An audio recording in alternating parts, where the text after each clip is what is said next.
first of all, thanks a lot for the leadership for conservation in Africa for inviting me for this talk, and for the opportunity to share with you all my story and my journey working with Madagascar's coastal communities. So thanks to all of you for coming. I really appreciate it. And I see also lots of people from Madagascar joining today. So thanks a lot. Sorry. So as Juan said, my name is Vatsu, and I am from Madagascar, which is the 4th largest island in the world. It is a beautiful country with about 26 million people, and it is situated in the southwestern area of the Indian Ocean, east of the coast of Africa. Madagascar is recognized as one of the world's top 10 hotspots for biodiversity. And we also have a large coastline of more than 5,000 kilometers. So today I'm gonna share with you my personal story and journey working with and for Madagascar's coastal community. I will talk about the success, but I will also talk about the challenges, because it is not always easy to try to make changes when we are a young person, and especially when we are a woman. So this is what I'm going to share with you today: the success, the struggles, and also my vision for small-scale fisheries in Madagascar and around the world. And I'm a proud advocate for indigenous and community-led conservation efforts. Sorry, there is also my dog who is barking. So first of all, I would like to start with my childhood. I come from a very poor family. My parents have 4 children, so I have 3 siblings, and I am the second oldest one. My mom was a housewife, and my dad was the only one working at home. However, even if we were really poor, my parents prioritized our education above anything else. So they sent us to one of the most prestigious private schools in Antananarivo. It was really expensive. It was really expensive school, so we were struggling. We are struggling a lot to pay for our school expenses. But my parents kept pushing on continuing our education. But unfortunately, until I was 14 years old, I was really a very lazy student. I was not doing well at all, and I was struggling with school so much. So I was not at that time. I was not someone that really like school. Even if my parents sent me to like an expensive private school. So in 9th grade, there is a national exam in Madagascar that we call BEPC, where everyone has to take to move to high school. And at that time, my mom told me if I don't pass this exam, I would have to stop school and search for a job, because my parents cannot afford anymore to pay for my school if I'm not successful with that exam. And when the exam result came out, actually I was not on the list. I failed that exam, and I was really terrified and thought to myself that this was the end. But fortunately, my mom changed her mind, and she allowed me to redo 9th grade. And that was actually the time when something clicked in me, and I started going well in school and became one of the top students in school.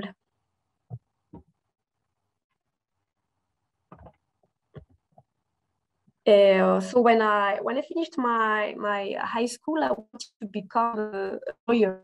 Actually, I really like working with marginalized people and vulnerable people. And I wanted to become a lawyer because of what I experienced during my childhood. Actually, I suffered from a lot of injustice and bullies because I was poor and I was voiceless. So this is why I was telling to myself, I want to study law and I want to be a lawyer to defend people, defend marginalized people and that all do not have a voice. I wanted to strengthen the voices of those people. So I wanted to study law at the public university of Antananarivo. As I was waiting for the result of that law exam, my best friend suggested that I have a second option in case my first option to continue with law fails. So I also took the entrance exam for the geography department. I was not really interested to work on environment or in geography at that time, but I just did that geography exam just in case I'm not successful with the law exam. And actually, unfortunately, it was not successful. I was successful with geography, but not with the law exam. So I was really devastated as I was thinking that this was the end of my dream of becoming a lawyer and defending the rights of marginalized population in Madagascar. And at that time, my best friend was admitted to the law program and I wasn't. So for me, it was like a failure. So I got really depressed the year following that. But life went on and the geography field grew in me. And actually, that is how I became involved in environment. So I got my master's degree in geography in 2011. So this the photo in November 2011, where I presented my master's degree. But at that time, I was doing a research on tourism and environment. And after I got my master's degree, my first job was a project assistant for an American researcher on the total economic valuation of marine protected areas. And at that time, I was not interested at all in the marine area. And actually, I didn't know much about what is small-scale fishers, what is marine protected area. But I got that job with that researcher, and I was more doing like logistic support. After that, I worked on climate change, but at the time I was still, I would say that I was a bit lost because I was still searching for the right career and passion. And I think that interest in working and supporting people was still inside me, but at that time I couldn't find any job that is related to human rights defending or working with marginalized population. So in 2013, I got a relative that sent me an application for 2 months training in Canada, in Halifax at the University of Dalhousie. So it was a training about ocean governance, law, policy, and management. And at the time, as I said, I didn't know anything about marine conservation. I started to be interested to it, but it was not really my field of expertise. But at that time also, I really wanted to go to Canada. So I applied to the training and my application was successful. But at that time, compared to my fellows, I was struggling a lot to follow all the courses. I didn't speak English very well, and also the topic was quite new for me. However, I could say that that was the start of my great interest in the ocean field and marine conservation. So it was in 2013 in Halifax. I spent 2 years at that university to learn about integrated coastal zone management, about marine transportation, and so on. And in 2014, right after that research at the University of Halifax, I started to be interested more and more to the marine conservation. So I applied for a 9-month United Nations fellowship, which is funded by the Nippon Foundation, and where I conducted the research about Madagascar's fishing governance. I chose that topic because I was convinced that fisheries governance in Madagascar needs to be assessed, and so I chose that topic because of that. So actually, I did my research at the University of British Columbia in Vancouver, and where I met inspiring people. I think all of you know the man who is here in this photo. It is Daniel Poli. And I met lots of, I also had a supervisor called Yoshi Ota, who really inspired me in small-scale fisheries in Madagascar. And that was where I learned about small-scale fishers, how they are marginalized societies, and how they are among the poorest people in the world. They live for and from the sea, but they're really struggling in their daily livelihoods. I have learned how amazing those small-scale fishers are, and I've learned through that research that they are doing a fantastic job in marine conservation because they are implementing by themselves local regulations on fisheries. They create fisheries closures, and even though they are poor and struggle to find food, they still manage to carry out conservation efforts. And however, at the time I felt that they are not recognized for the work they are doing. They have little to no access to market. They do not have enough access to education, to health, to infrastructure. So the conclusion of my research at that time was that we need to empower coastal communities to become key stakeholders in conservation and support our NGOs and our stakeholders in Madagascar in the sustainable management of the country's marine resources. The good news is that when I was finishing my research in Canada, I was still hesitating if I should apply for a job in Canada or if I should go home in Madagascar. So I found a job advertisement at Mihari. Mihari is the network of Madagascar's locally managed marine areas. So it is a network that covers small-scale coastal communities in Madagascar. So it was, I would say,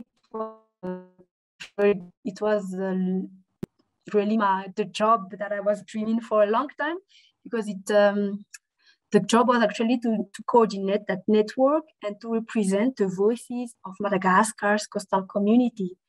So I decided to apply, even though I was still deciding whether to get some experience in Canada or look for a job in Madagascar. And actually at that time, I had never heard about the Mihai network. So the Mihai network is actually a network that was created in 2012. And it is the network that covers all locally managed marine area in Madagascar. I applied for the job, and I was so looking forward to learning more about it. And that I was okay that the interview, my interview was actually on 6th of December in 2014 in Vancouver. So it was early in the morning, but I knew that I wanted to apply the knowledge I received during my research in Madagascar. So I got the job at Mihari, and my start date was in January 2015.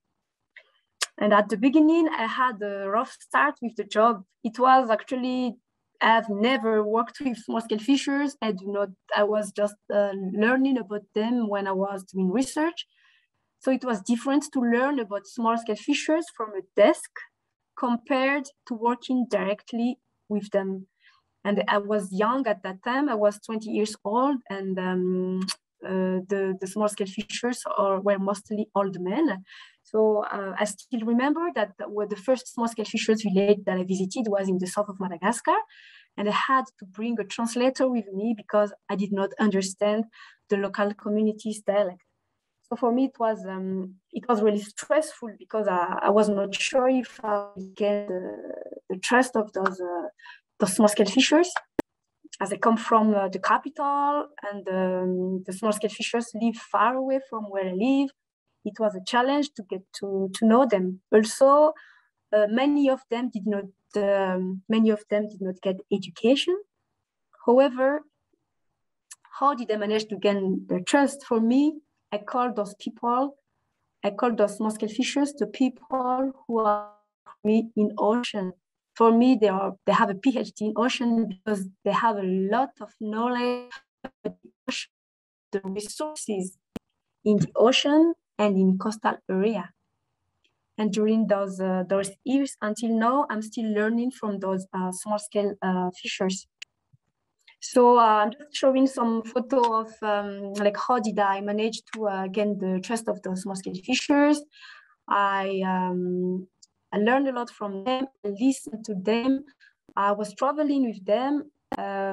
We had lots of fun together when we traveled together. I stay in fishing villages. And every time I go to fishing villages, I actually join them for fishing. I go fishing with them, actually, as you can see in the presentation.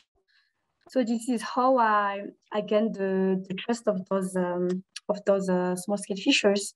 But I think the tips is we need to value the traditional knowledge of those coastal communities, and this is how I really managed to gain their trust and managed to also collaborate with them. So what was also the breakthrough in 2015, like 1 year after I joined Mihari, I organized my very first Fishers Forum, and it was a success.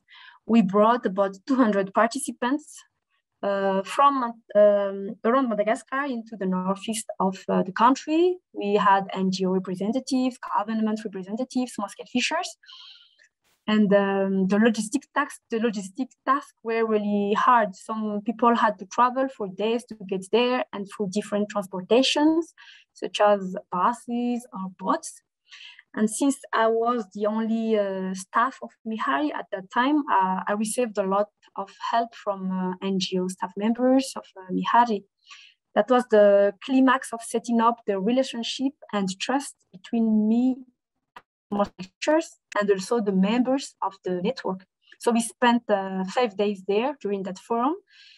And at that time, we also brought representatives from the LMMA Pacific, the international LMMA network in the Pacific, to the forum. So to allow them to share their best practices to help Mihari with setting up its structure.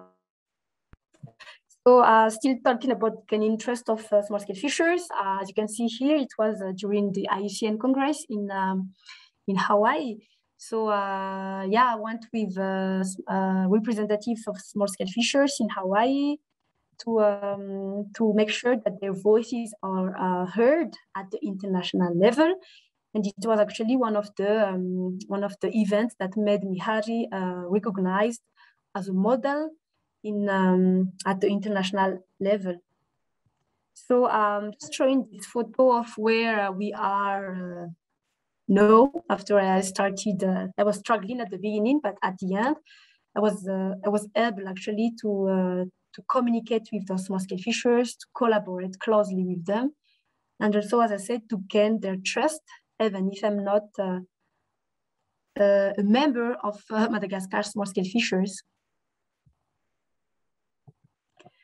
Just a small introduction about what Mihari does. So what we do at Mihari is we represent the voices of those small-scale fishers. We advocate for their rights.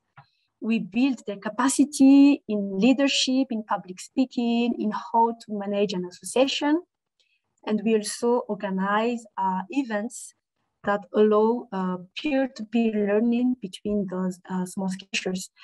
We are convinced that it is easier to they like listening to their peers rather than getting solutions from outsiders. So that is why at Mihari we try to organize events like exchange visits and national and regional, all those small-scale fishers to meet and to exchange their best practices and to support each other in replicating those best practices in their village.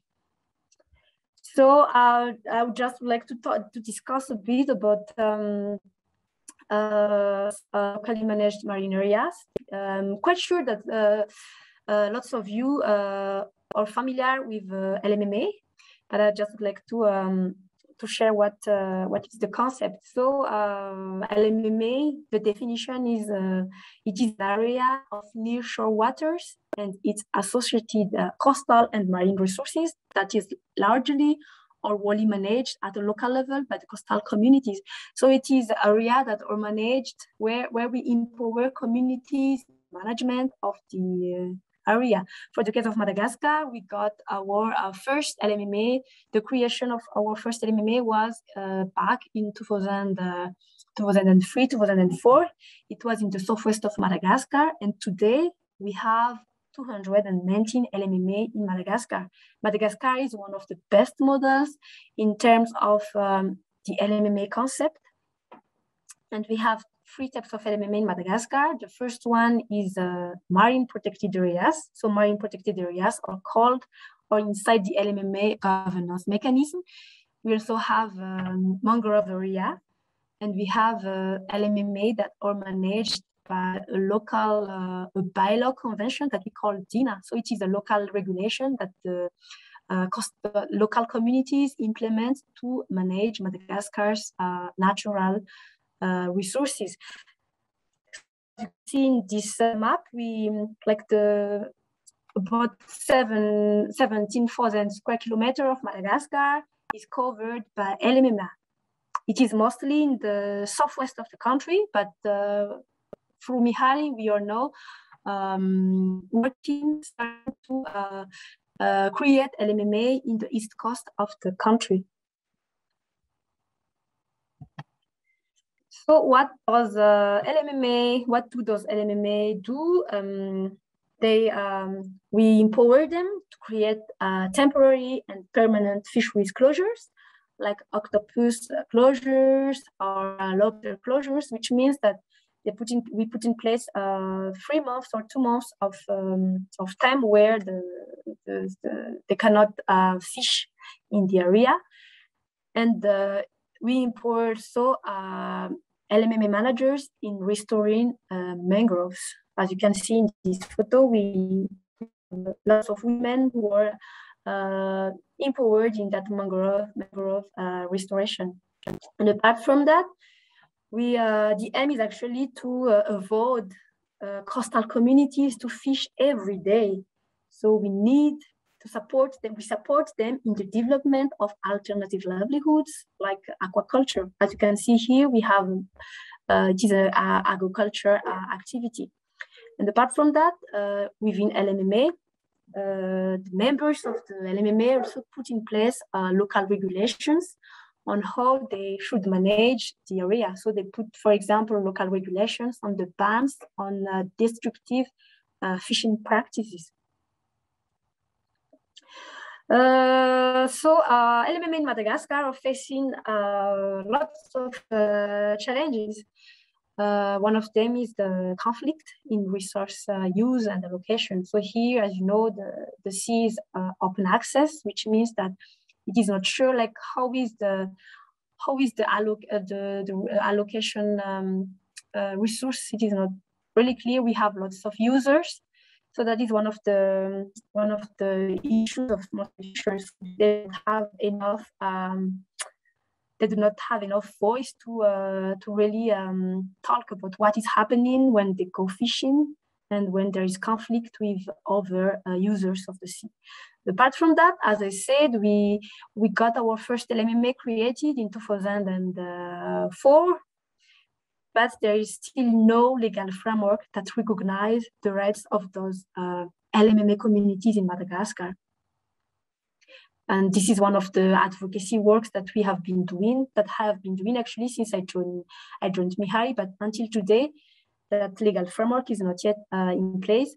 Apart from that, they do not have access to market, and also they are isolated and located in remote areas, which means that they do not have any opportunity to be heard. They do not have any opportunity to learn from others. And that is why we created MIHARI.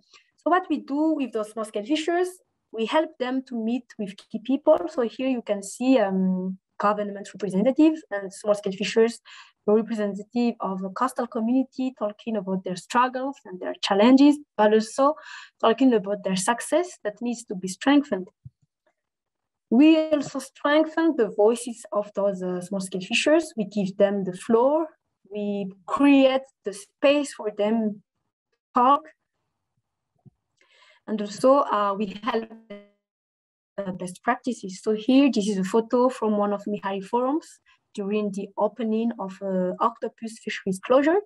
And when the other communities that do not implement fisheries closure can learn from what the others are doing and can replicate those best practices when they are back to their village.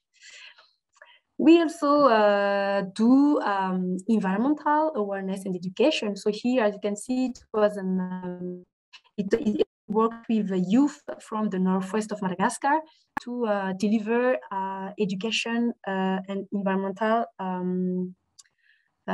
awareness to their parents and to their villages. And this is also one of the education activities that we did, because MIHARI, back in 2018, we were working on the conservation of dugongs. So actually in Madagascar, we are not sure if we still have dugongs left, but we've heard from fishers that they were still seeing some dugongs. So we had a project that was focused on participatory mapping and training the fishers on how should be their reaction when they see dugongs. So this is just a photo of me with our dugong mascot. And we also, as I said earlier, we also allow peer-to-peer learning between fishers. We empower them in mangrove restoration. And in terms of the impact of LMMA, there is the socio-economic well-being with improved food security, income and saving, and social investment, such as access to water, education. There is also impact on the fisheries management and production through increased fisheries production, through no-take zones and regulated fishing gears. Another impact is ecology and biology, through the improvement of marine and coastal ecosystems, such as mangrove, seagrass, coral reef, and various species. And finally, on the governance aspect, we are promoting community participation and decision-making in the sustainable management of marine and coastal area. But where did my advocacy for small-scale fishers start? Actually, at the beginning, the activities of MIHARI consisted of merely facilitating peer-to-peer learning and exchange. So my role at the beginning was focused more on facilitating exchange and conservation. But in 2017, I got a call from a community member from the northwest of Madagascar saying that one of their patrollers was murdered as he was arresting people whom he caught cutting and burning mangrove forest for charcoal production. And actually, it is the man that you see in the left. And this situation really broke my heart, as I knew he was a father, a husband, and a son. And he was just doing a patrol. He was just doing his job in conserving mangroves in his villages. So his family later asked us for help because they were not able to get the wrongdoers to be put in jail because of corruption. So we gathered civil society to follow the case and make sure that the murderer was put in jail. And a few weeks later, I got another call from another community, still in the northwest of Madagascar, asking for help because there was a Chinese firm that has cut down 2 hectares of mangroves that the community has restored. And it was an aquaculture fishery, and as a result, the whole villages was flooded and people's homes were destroyed. As you can see in this photo, it was a photo that was sent by small-scale fishers when there are lots of water in their house because of that. So what we've done is we developed to resolve those 2 cases. We've developed a press release and we joined civil society to advocate for the case. And apart from that, I also went to Mexico for the COP13 in 2016 and joined the ICCI Consortium's movement, bringing up cases from our own country that needed. So I brought the case of Mihai to defend the rights of small-scale fishers. After that, I began also to receive calls from small-scale fishers in Madagascar on many things, but mostly on their struggle and conflict with industrial fishers. Actually, small-scale fishers claim that industrial fishers go too close to the coast and end up destroying their natural resources and their fishing tools, their fishing gears. And on the other hand, industrial fishers say that small-scale fishers are responsible for natural resource destruction because they do not use appropriate fishing gears. So there was a miscommunication and conflict between the 2 states. Then in 2017, we organized another national forum on all of those mentioned previously, and it took place in the southeast of Madagascar. We traveled for 3 days, and we brought 300 participants, including 173 small-scale fishers from all coastal regions of Madagascar. And during that forum, the small-scale fishers developed 3 motions, one of which is about requesting for an exclusive fishing zone for small-scale fishers to resolve the conflict between the users of the sea, the other users of the sea. So here are the 3 motions that the small-scale fishers have written during that forum. First of them is the recognition of the ILO convention used by communities to manage natural resources. The second one is the regulation on fishing gears. So they want to have access to cheaper fishing gear so that they do not use anymore the destructive one. And the last one is the creation of an exclusive fishing zone for scale fishers.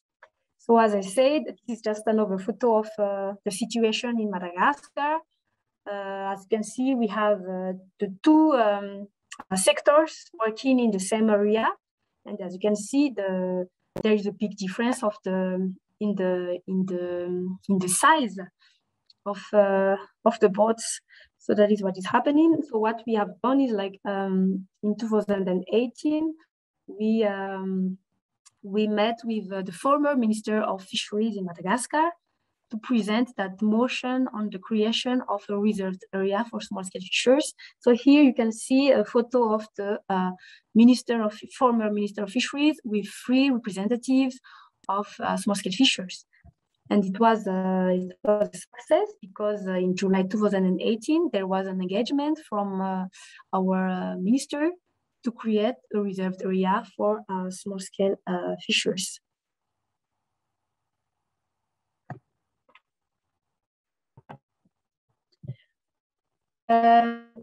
So after that, I would like also to share about gender. So during my time at Mihari, I was in a world of men, but I tried to change that, as women also play key, but often unrecognized roles in small-scale fishing. So when we organize forums or large meetings, we have about 150 people, and only 2 or 3 of them are women, and they are not comfortable speaking up. And most of the time, I'm the only woman in Bari. So actually, when I asked the women why they do not talk or share their ideas, they replied to me saying that it's the men who have the best ideas, and they are also the decision makers.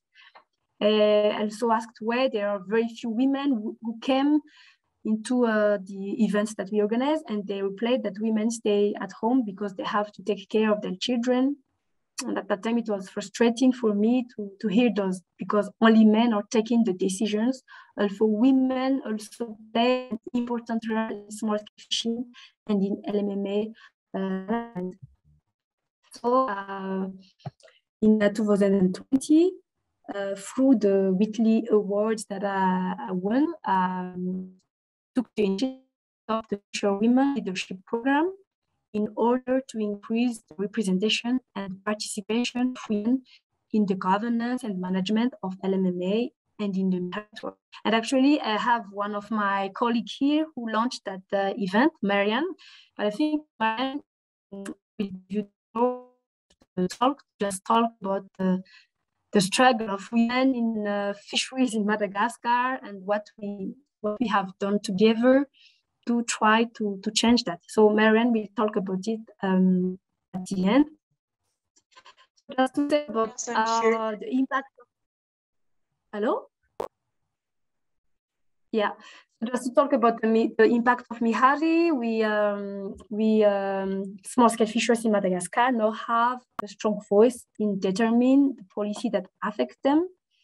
LMA leaders are demonstrating a greater confidence using their voice and participating in dialogue. And the LMA concept has a much more greater level of recognition and is integrated into government policy.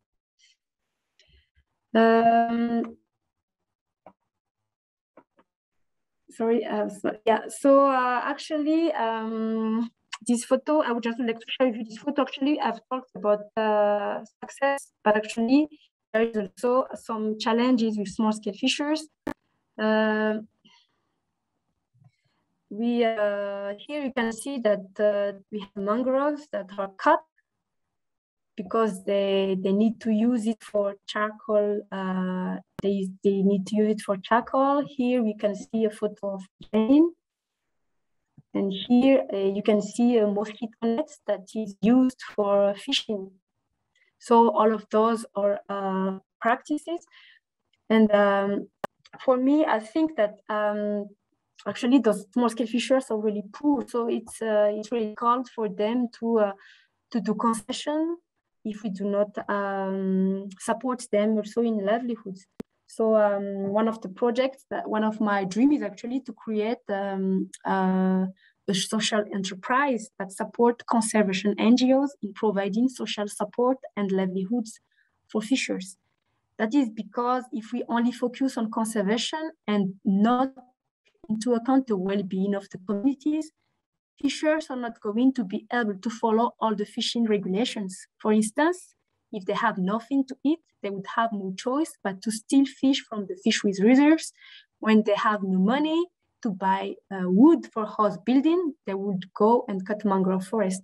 So there is a need to do, I think there is a need to do an holistic approach.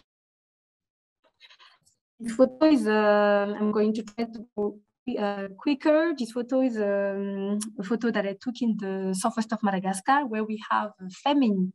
So those people that you see here, they are not small-scale fishers, but they are people that left their home because they had nothing to eat. So that is why I said there is a need to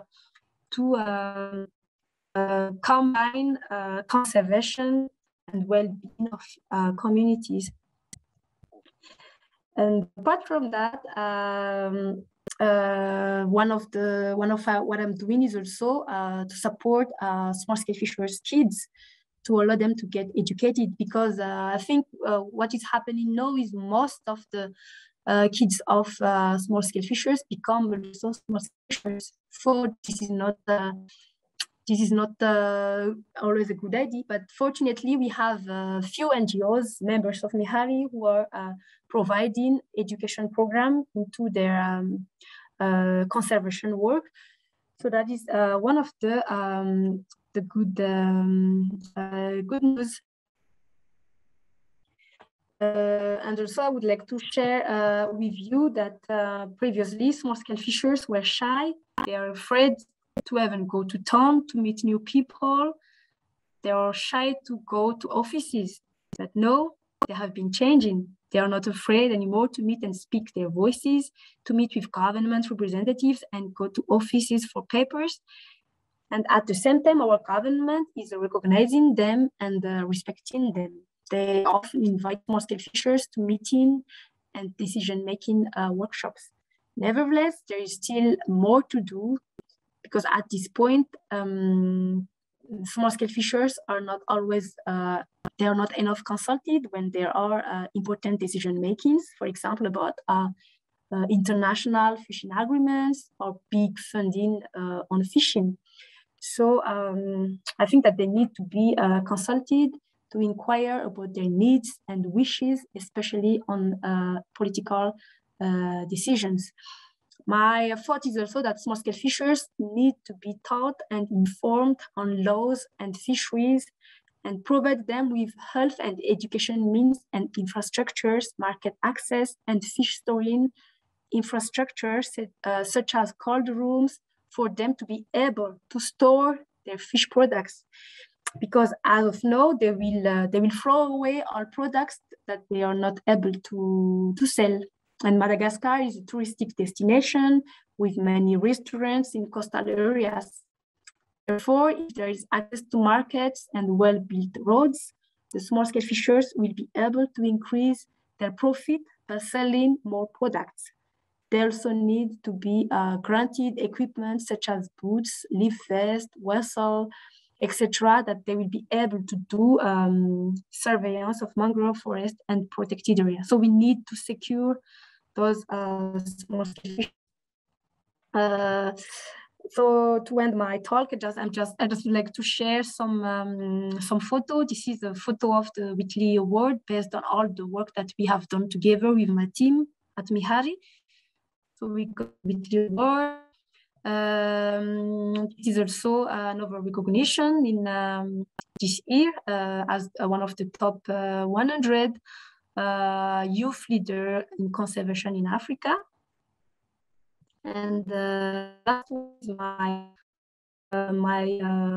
involvement in mangrove conservation as an ambassador for the Mangrove Photography Award for this year.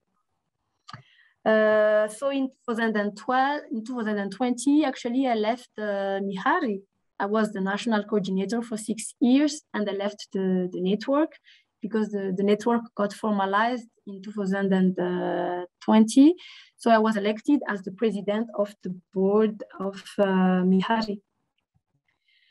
To end my talk, I would like to thank my team at Mihari and also the NGO members of the network. I would like to share with you my new assignment, because I'm now working for a new organization which is called INDRI. INDRI is a think tank. It is a new approach in Madagascar, and the objective of that think tank is to regreen the country up to 4 million hectares until 2030, as per our government's engagement. So I'm leading a national platform which is called Alamin. So it is a platform that covers all stakeholders in Madagascar. What is happening actually in Madagascar is we have lots of stakeholders we have lots of capacities to regreen the country, but there is everyone is working in silos.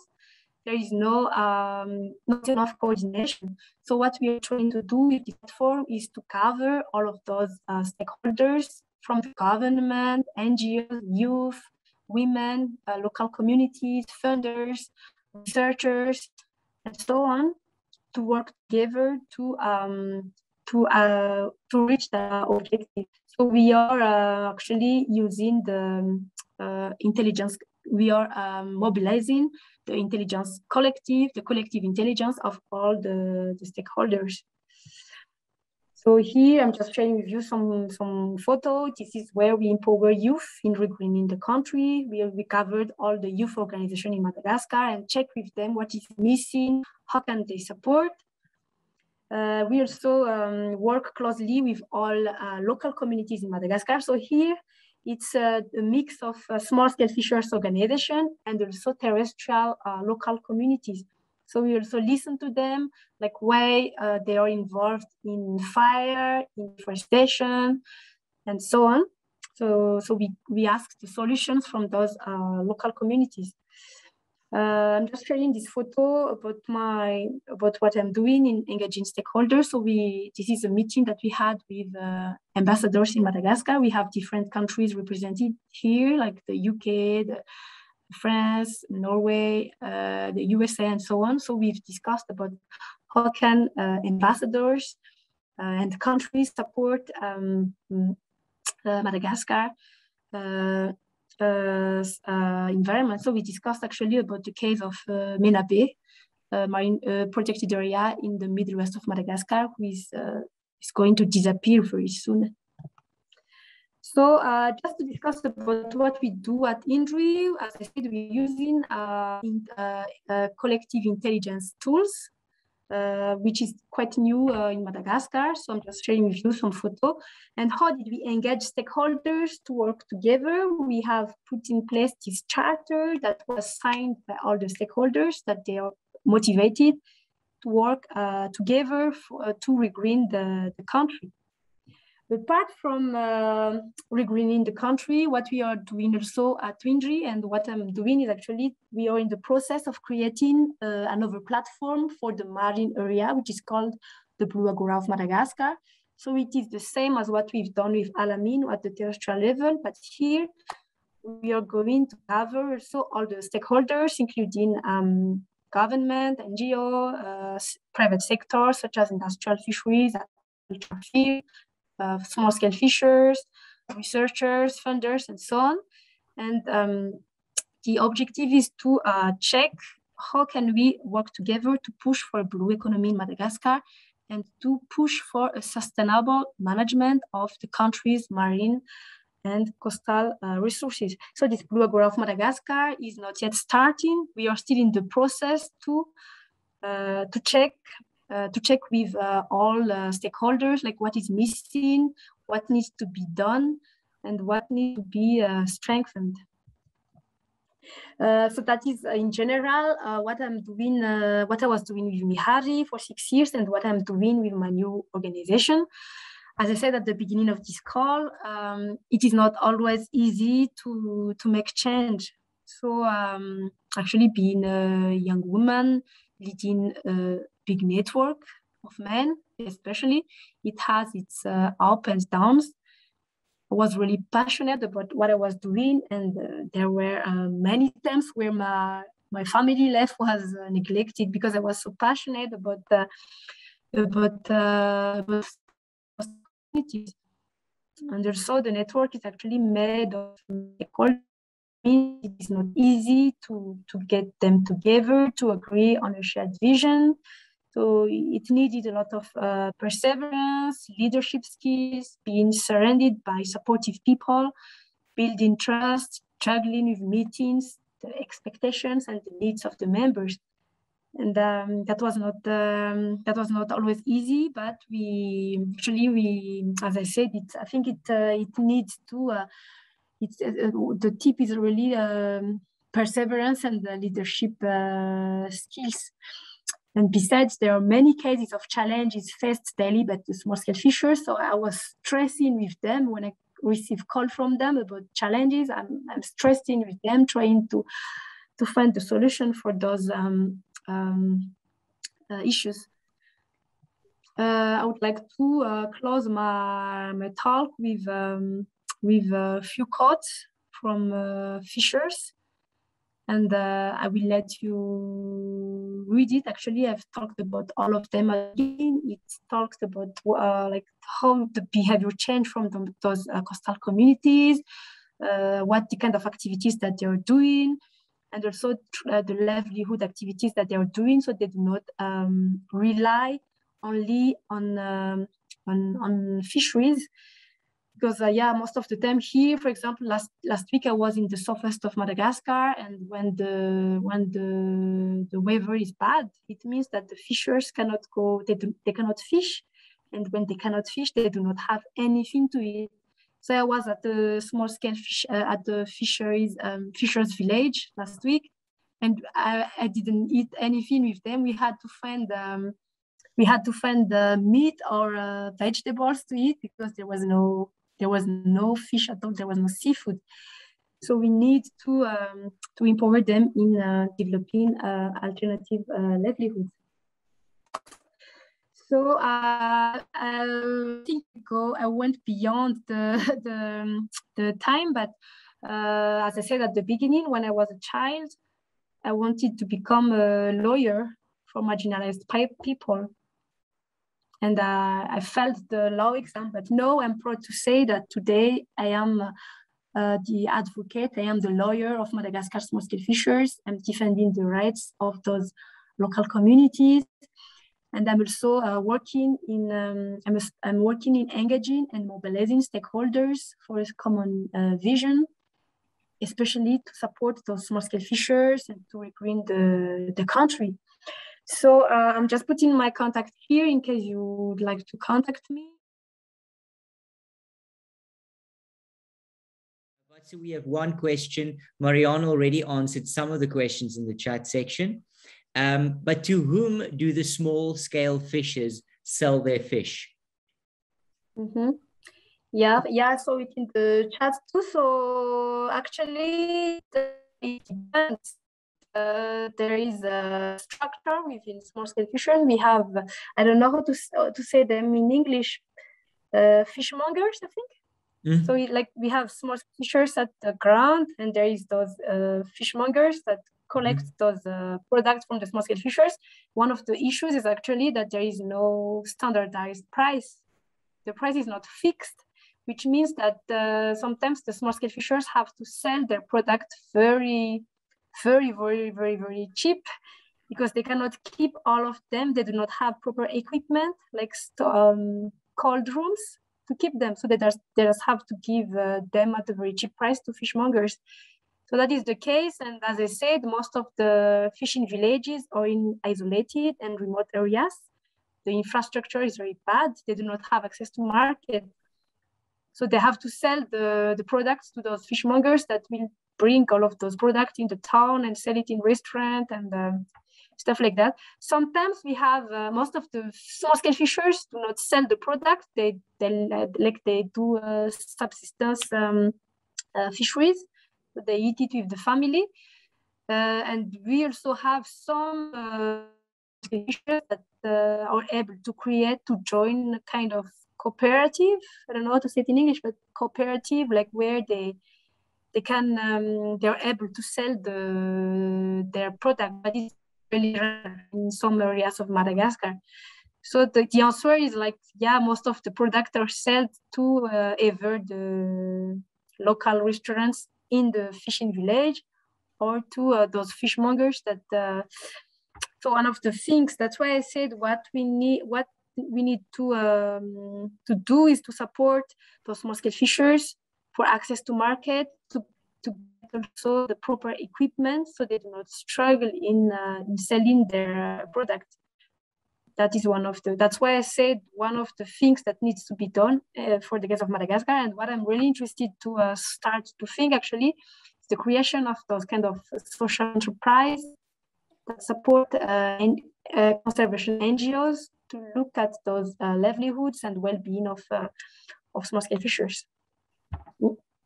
Thank you very much, Vatsu. Then I'm not sure. I'm hearing Kaylin Minard. Did you have a question? We're not from the background here. No, I did not. I was just very impressed with the whole presentation. Wonderful. Thank you very much. Then I'm going to go back to the chat section where Andy Klee has a question. Just want to return. Where is the chat section now? There we go. Everything's so small. It doesn't look like you have MPAs on the majority of the East Coast. Is there a particular reason of challenge here? And we have marine protected areas, for example, in the Northeast. That's why one of my colleagues, that's the presentation that she should have done. We have the MPA, but yeah, most of LMMA are in the Southwest. There is no particular challenge. I think it's just when we went to the east coast of Madagascar to check if there is movement of small-scale fishers there. We've noticed that there are small-scale fishers, but the issue is like they are not yet connected and creating associations, putting in place local relations, stuff like that. So that was one of the challenge. That is why the Mihari network is now in the process to assess the east coast of Madagascar and gather communities so they can create associations, they can create LMMAs. So yeah, I'm not sure if that answers your question, but there is no particular challenge. I think it's just the communities that does not yet, not the case of the West Coast. They are not yet creating that momentum, but it's just in some part of the East Coast because, for example, in the Northeast, we have lots of LMMA. In the Southeast, we have lots of LMMA too, but it's just in the Middle West that we have that challenge. Wonderful. Thank you. Thank you. Andy seems to be happy with that answer.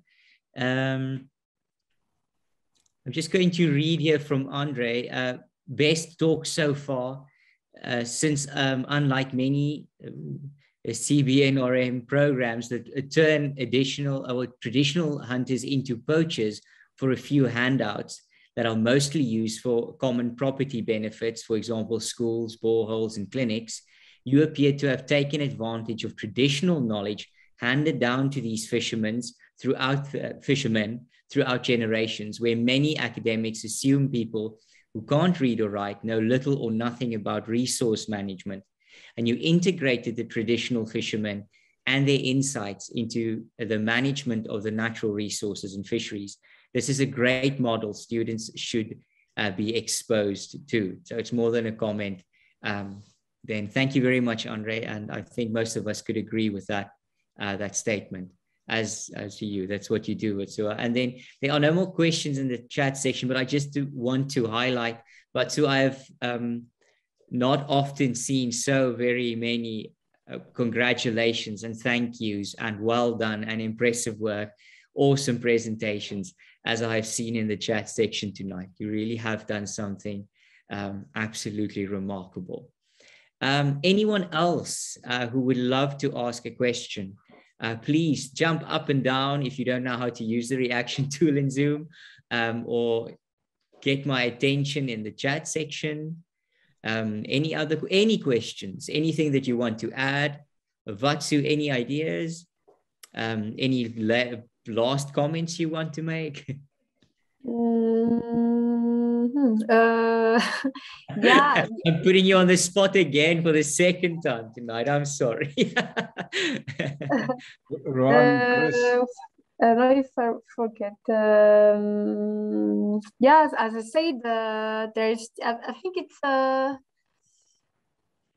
really like the comment of Andre actually, because that is true. And really convinced that we need to value traditional knowledge. So it would be, I think the vision would be for all countries in the world that have local communities involved to encourage or to empower them to create a network, because through a network, their voice, they have their voice strengthened. They are better heard by government and stakeholders. So that is I think Mihaly can be a good model of networking communities, but it's not only Mihaly, it's really the motivation of those communities to just work together and create a movement together. That's my first point. And the second point is more linked with my current assignment. As I said, the new approach that we want to do for Madagascar is how can we make people working together for a shared vision to regreen the country. We are mobilizing our stakeholders to, we are working with the church, with youth, with women association. We were used to just do it with NGOs or researchers, but we need to, I think everyone has the solution for saving our environment. So I think my message is like everyone has the solution. We need to value everyone. It's not only the expert on environment that can solve big issues. It's just everyone. So that is what we are trying to do with my new organization, to give a voice to everyone, to work together. And so that's some models, some concepts that I think could be replicated in, I'm sure other countries do them already, but just that's something, a best practice that can be tried and tested in for a country where the challenge is the fact that people work in silos. People are not, there is no good coordination, which means that the efforts are not capitalized. The efforts are spread. Yeah. Mm-hmm. Too far spread, yes. I completely agree with you. And I think everyone does in this regard. Thank you very much, Vatsu.